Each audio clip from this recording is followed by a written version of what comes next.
to London to meet with Dr. Van Helsing and John Seward, and it's been quite the interesting experience so far. It was John who met me at the train station, and I'm staying in one of his guest rooms right now.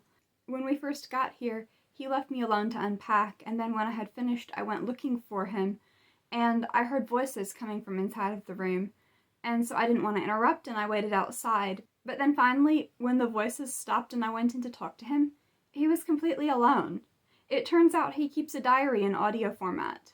You know the way that they do on Star Trek? Captain's log, stardate, whatever. Yeah, I don't think he does it as a Star Trek reference, but I have to admit that's the first thing that came to mind when he showed me.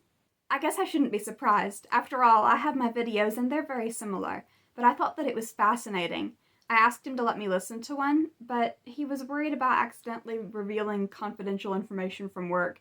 He says that he talks about the cases that he sees at work sometimes, and he works at a mental hospital, so he has to be really careful about that. So I asked him to let me listen to one about Lucy, because after all, I was her friend and I'd like to know more about what happened to her. And he got very strange, and he really didn't want to let me listen to it. He said that it was not something that I would want to hear.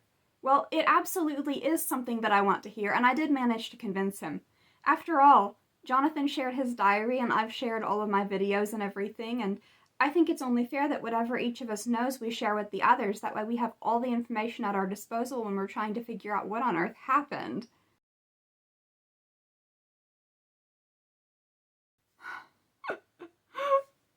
Oh, it was horrible. It was horrible. Oh, poor sweet Lucy. John tried to comfort me by saying that nobody else ever has to know, but that's the horrible thing. They do. What happened? See, this is why we needed all of the information, all the pieces that everybody had, because it all has to be brought to light, or else we're all doomed. In his audio diary, John talked about Lucy growing faint and weak, as if she was losing large amounts of blood.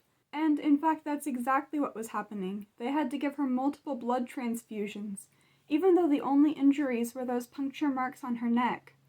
Between the four of them, John, Arthur, Quincy, and Professor Van Helsing, they were able to find ways of protecting her, but only for so long at a time, and he kept getting through. It just kept happening. And then eventually she just wasted away to nothing. But don't you see? It all fits together in ways that the others don't even seem to see yet. What happened to Lucy, and to Jonathan, and to the crew of that ship? It's all connected.